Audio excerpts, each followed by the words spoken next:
Escola de Comunicação, Mídia e Informação, professor Marco Aurélio Redinger.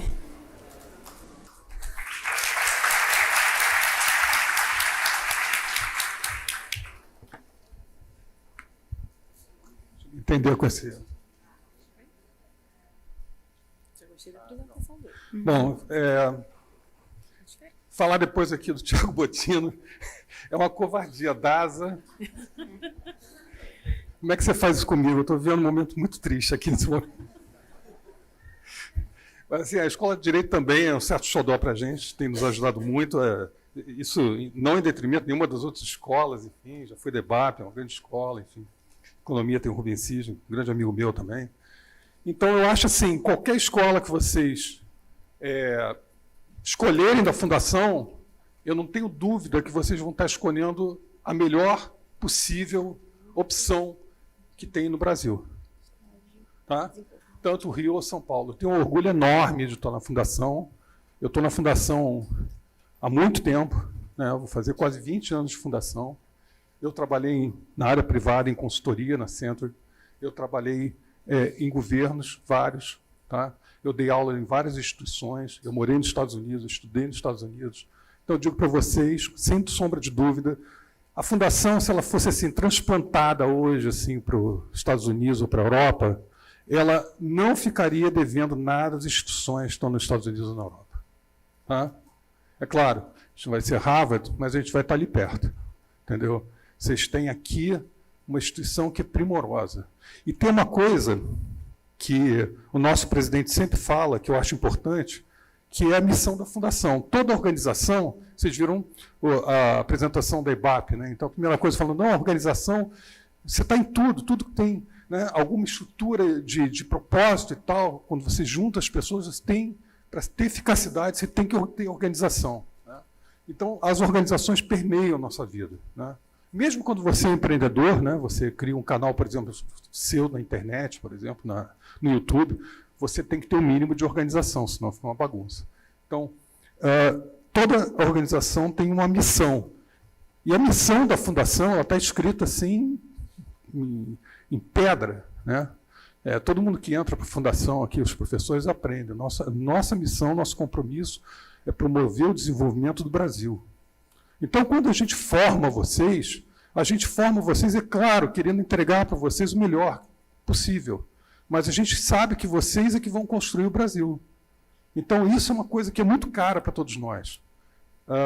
Então, a Fundação ela tem essa preocupação e todo o investimento que é feito, essa estrutura aqui maravilhosa, esse prédio ali do lado, esse outro da Fundação, vários aqui em São Paulo, uma estrutura também bastante robusta que a gente tem em São Paulo, em Brasília também, fora a contribuição histórica da Fundação para vários governos, para a administração pública do Brasil, para o desenvolvimento empresarial no Brasil, tem sido sempre importante e focada no desenvolvimento nacional e olhando para vocês como aqueles que vão levar esse país para ser melhor do que ele é.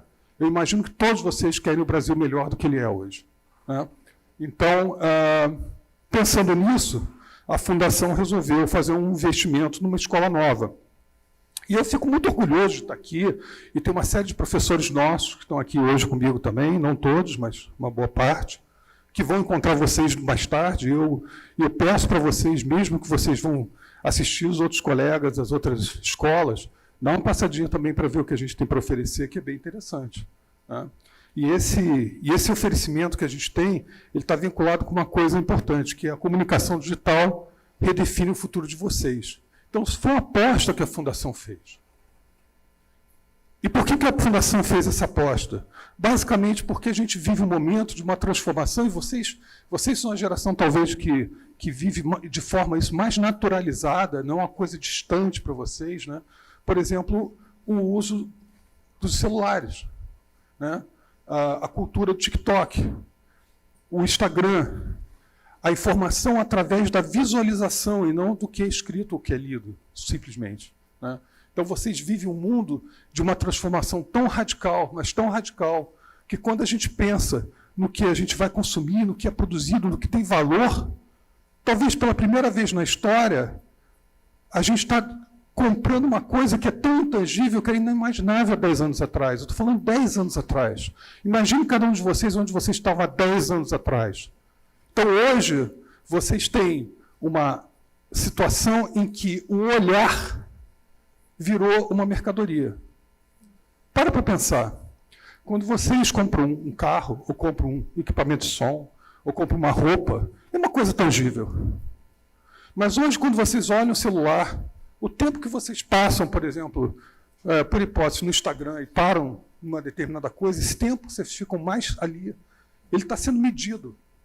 Então, o seu olhar, ele vira uma métrica, e isso orienta toda a estratégia de venda e de consumo. Então, o olhar vira uma mercadoria por si só. Porque o que fazem as plataformas? Elas medem o tempo do seu olhar, medem o seu engajamento, a sua conexão, e transformam isso em informação para o mercado.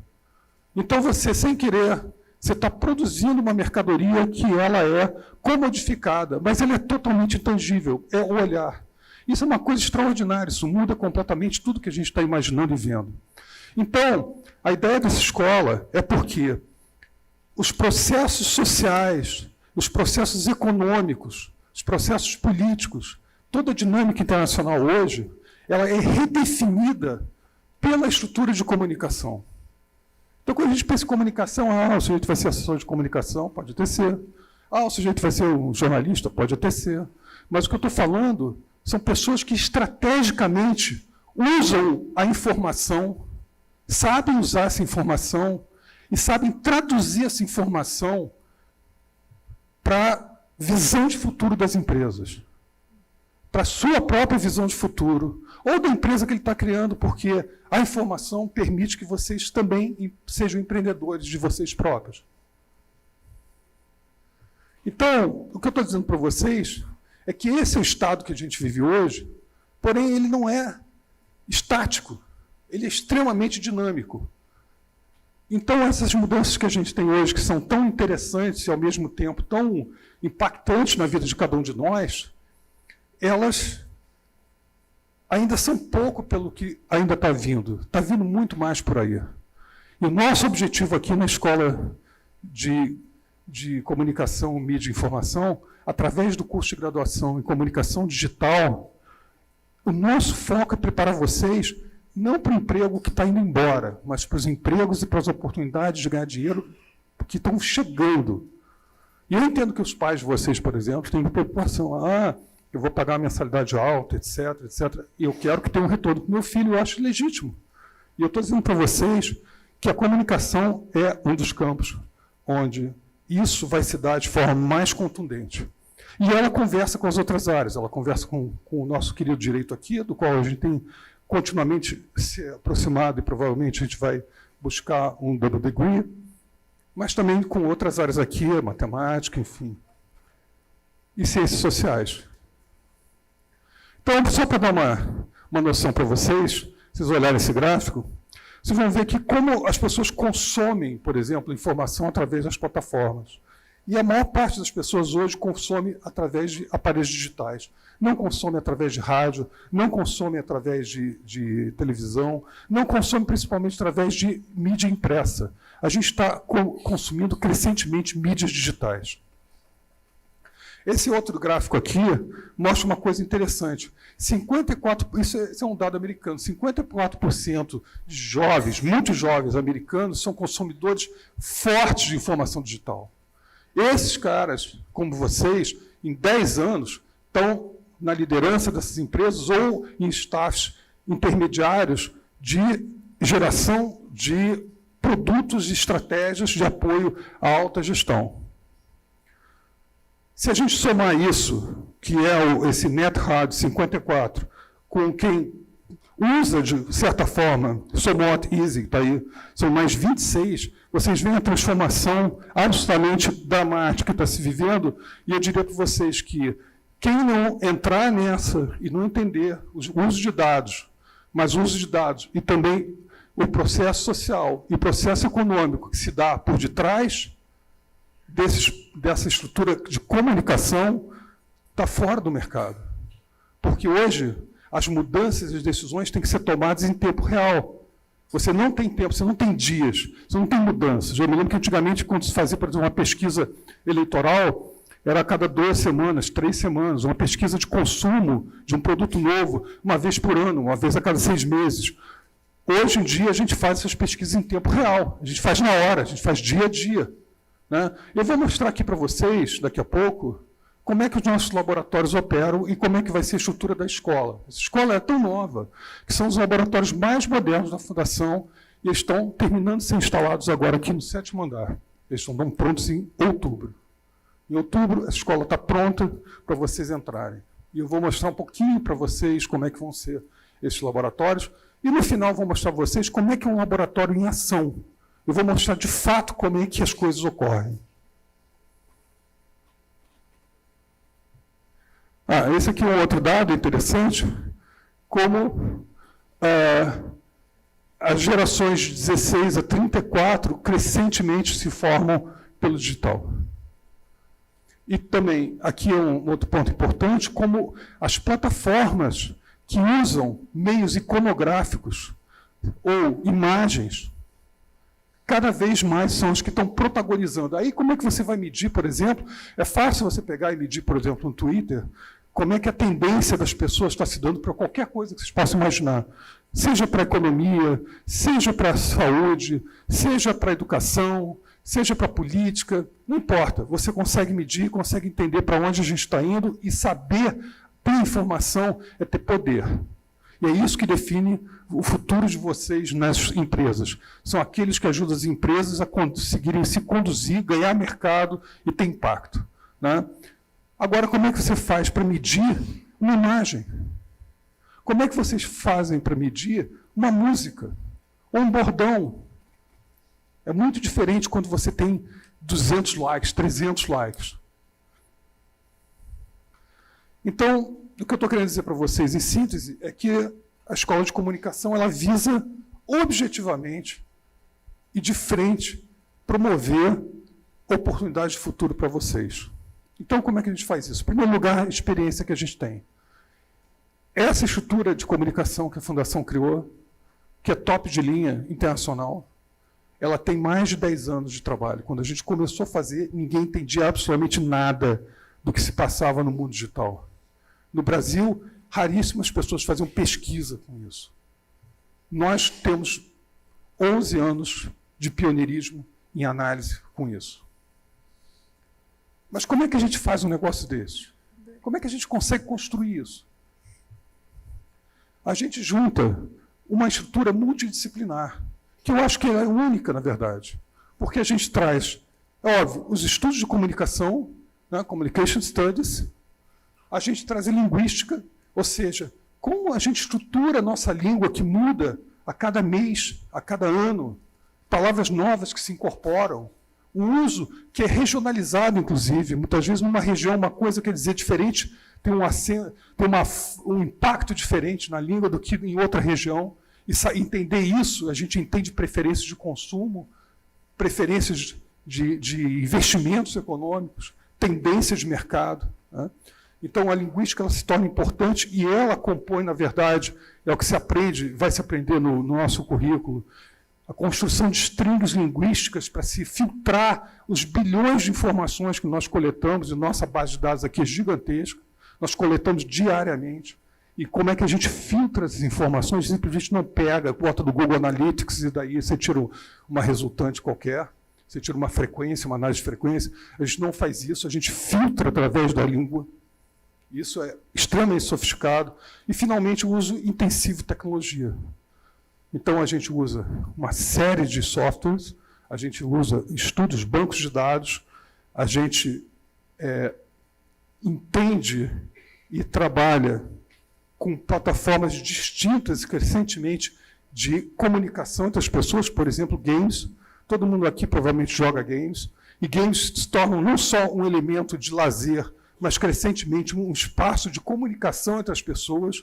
Então você tem que entender como é que esse é o novo espaço, digamos assim, de mercado, inclusive, né, para consumo, para influenciar visões de mundo.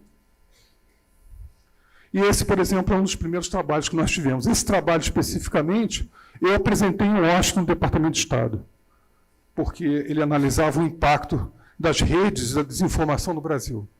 E os americanos estavam muito interessados em saber como é que isso se dava aqui, porque isso estava impactando toda a estrutura política e econômica dos Estados Unidos também. Eles queriam saber como países importantes para eles no mundo estavam sofrendo com essas mudanças. Então, esse foi um dos estudos que a gente fez. Depois, vários seguiram, desinformação, redes, e daí a gente tem um impacto mundial. Essa é uma unidade que tem um impacto mundial espetacular. Nosso trabalho sai na Deutsche Welle, no New York Times. Na semana passada, nós saímos no New York Times, em função dos nossos estudos. Nós saímos no Financial Times, nós saímos na Globo News, nós saímos no Globo, na Folha de São Paulo, do Valor Econômico, em todos os lugares de mídia que vocês conhecem. Bom, esse é o tipo de trabalho que a gente faz. A geração, por exemplo, de grafos em que a gente analisa clusters, são campos específicos, em que há uma agregação de visões de mundo e de interesse e interatividade, especialmente de engajamento. E com isso a gente consegue mapear o cenário qualquer, seja ele econômico, seja ele político, seja ele de cultura, seja ele de consumo.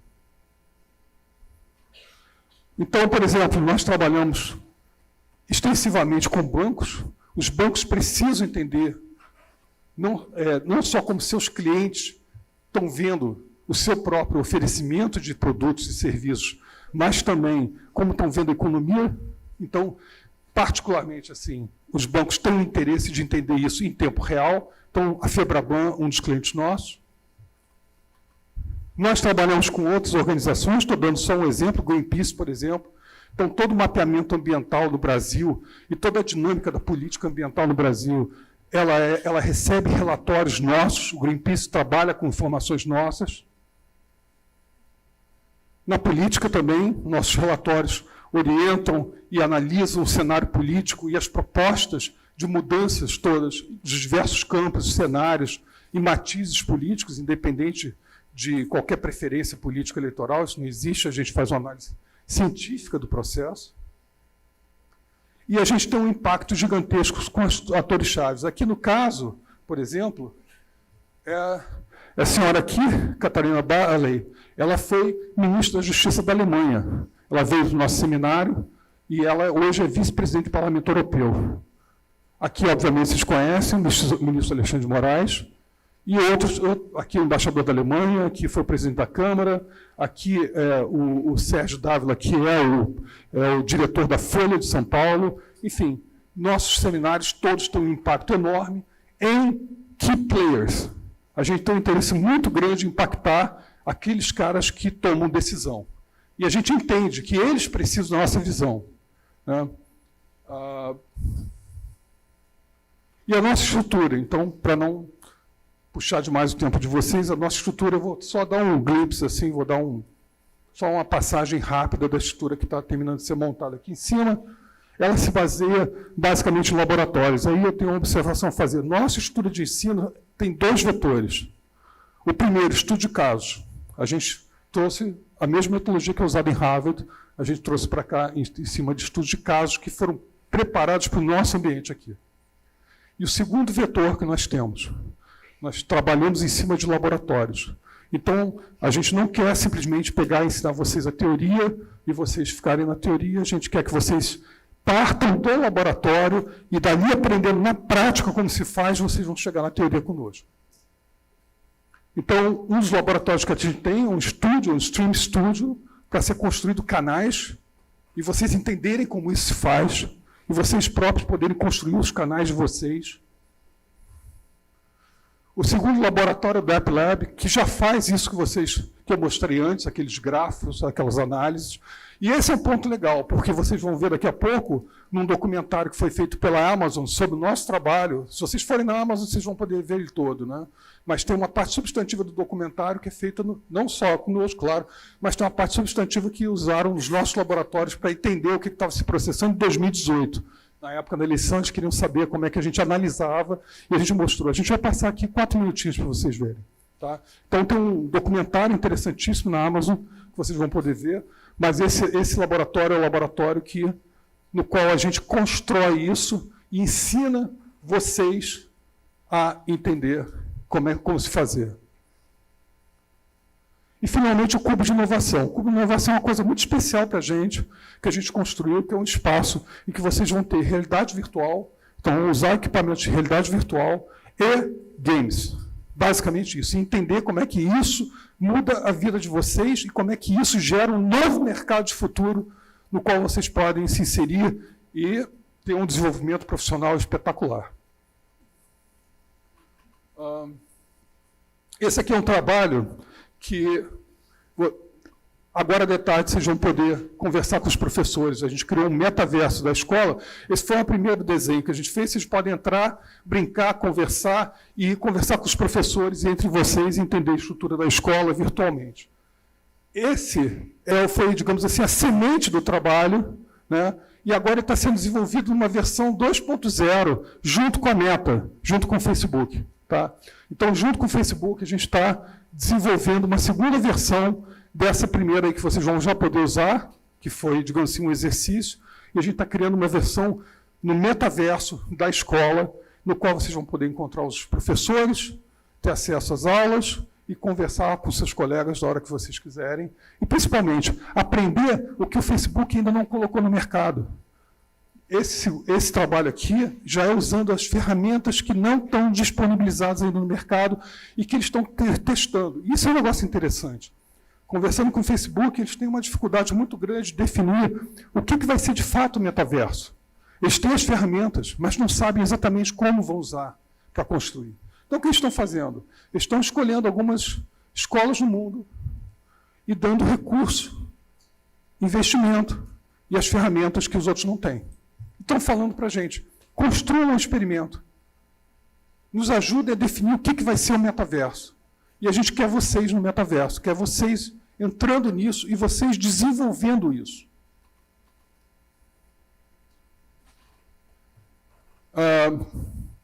Esse aqui é o nosso site, vocês podem ter mais informações, se entrarem no nosso site, claro. E a gente vai ter na sala 537, daqui a pouco, né, um atendimento para vocês, que a gente vai mostrar a grade em detalhes, tudo que vocês vão aprender. Né? E a gente vai falar sobre o curso e vai fazer uma aula experimental com vocês. Eu queria passar agora o documentário. Não sei se vai rolar, como é que vai ser. São 4 minutos só. E pode mandar. São 4 minutos só, se vocês quiserem ver tudo, vocês veem na Amazon. As mudanças tecnológicas afetam a vida na sociedade. Nessas eleições, algumas frentes se organizaram para defender e preservar a natureza do processo eleitoral, o coração da organização social dos países democráticos. Série de Democracia Digital é um projeto, na verdade, que integra várias coisas que a DAP, que é a Diretoria de Análise de Políticas Públicas da FGV, vem fazendo ao longo dos últimos anos em termos de monitoramento do debate público, do processo político, da crise política que o Brasil vem enfrentando nesse período. Né? Então a gente vem desenvolvendo, amadurecendo uma série de metodologias e desenhou esse projeto pensando nas eleições. Né? Então, assim, como fazer um acompanhamento em loco do processo eleitoral, tendo em vista tudo que já se sabe que acontece numa eleição em termos de debate nas redes, de desinformação, aí entram, né, as questões aí que a gente tem observado em outras eleições em outros lugares do mundo. Então tudo isso inspirou um pouco o trabalho, somado ao que a gente já vinha fazendo, nasceu aí a Sala de Democracia Digital. Na eleição aqui do Brasil, a importância das redes é enorme, as redes estão competindo com a televisão e candidatos que têm mais tempo de televisão do que outros estão perdendo espaço porque esses outros, não tendo tempo de televisão, investiram muito nas redes e conseguiram mais do que contrabalançar a situação. Na verdade, conseguiram reverter a seu favor pelas redes a discussão. Por quê? Fundamentalmente, as redes dão uma oportunidade diferenciada hoje de participação política. Marco Rudiger sublinha uma premissa que eu concordo. As redes sociais se tornaram o quinto elemento na estrutura política do Brasil e do mundo. Um elemento que exerce uma pressão constante, para além das 3 esferas de poder e da empresa. Esse banco de dados que a FGV tem, que vocês utilizam, ele é um banco que no Brasil é referência, porque ninguém deve ter um banco desse tamanho ou até a criação de tantas regras para monitorar esse comportamento nas redes. O nosso banco de dados já tem alguns bilhões de referências coletadas de redes sociais, não só do Twitter, mas também nós temos da Facebook, para transmitir sobre o Instagram.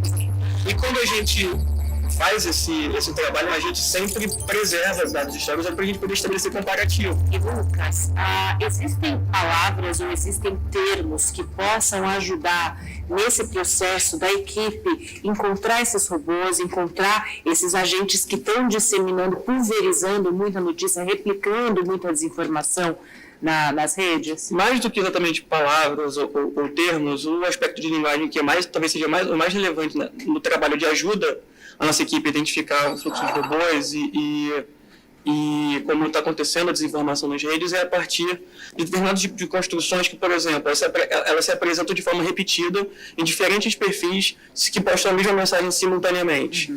Ou então determinados tipos de construções que apresentam de forma muito nítida um certo tipo de automatização que não obedece a princípios básicos da estruturação da sintaxe da língua portuguesa, por exemplo, que são fruto de ferramentas que têm como objetivo fazer uma tradução rápida e disseminar simplesmente conteúdos sem manter princípios básicos de coerência na manifestação dos... Ou seja, você percebe se é um robô que está escrevendo ou se é uma pessoa que está escrevendo. Em muitos casos, a gente tem até como fazer essa diferenciação, mas em outros, até por causa conforme a gente vai avançando com pesquisas que trabalham com robôs e desinformação, também quem produz esse tipo de conteúdo também avança em conformidade para evitar que seja identificado tão facilmente. Mas a gente consegue identificar no âmbito, por exemplo, do Twitter, se determinados influenciadores ou atores, personalidades, perfis públicos estão contribuindo com a desinformação, se está fazendo compartilhamento se a partir de uma determinada rede que faz a transmissão de conteúdo falso, algum cidadão ou algum ator influente, sobretudo se tiver uma conta verificada, se ele está lançando mão daquele tipo de informação para transmitir para um grupo muito maior de seguidores e de usuários, que é a base dele, para transmitir aquele tipo de conteúdo que não é verificado.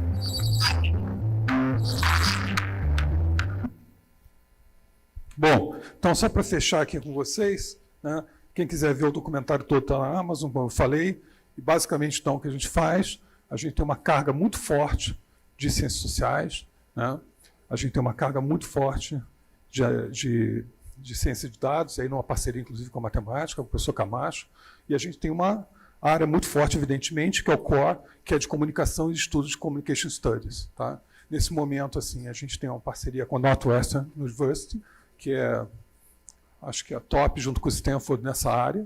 Né? Eles são tão avançados lá, que o projeto principal deles não é nem esse aqui. O projeto principal no Northwestern hoje é um trabalho que eles fazem junto com a engenharia, departamento de comunicação, para montar o protocolo de comunicação com a base que está sendo planejada pela NASA em Marte. Então, eles estão trabalhando hoje nisso. E a gente tem um trabalho junto com eles, e a nossa ideia é que vocês possam estudar e ter aula com esses professores. Né? Além disso, a gente tem um trabalho enorme hoje com o governo alemão, diretamente com o governo alemão. Então, a gente recebe dinheiro de Berlim, né, para desenvolvimento dos nossos estudos e, consequentemente, uma parceria com uma série de instituições de ponta de pesquisa lá, a WZB, o Heisenberg Institute, e com a FRY, que tem parceria com a Fundação Getúlio Vargas. Então, só para dizer isso para vocês, que isso é parte das possibilidades, mas o mais importante é entender que nossa proposta é uma área de integração de várias tradições de ciências sociais dentro de uma perspectiva de uso intensivo da tecnologia, olhando o mercado que está chegando aqui. Então, eu queria agradecer vocês, convidar vocês, mesmo que vocês tenham interesse em outras áreas, ótimo, qualquer escolha aqui vai ser boa da Fundação, não tenho dúvida nenhuma, mas dá uma passadinha lá, conversa com o nosso pessoal, acho que vocês vão gostar. Tá bom? Obrigado.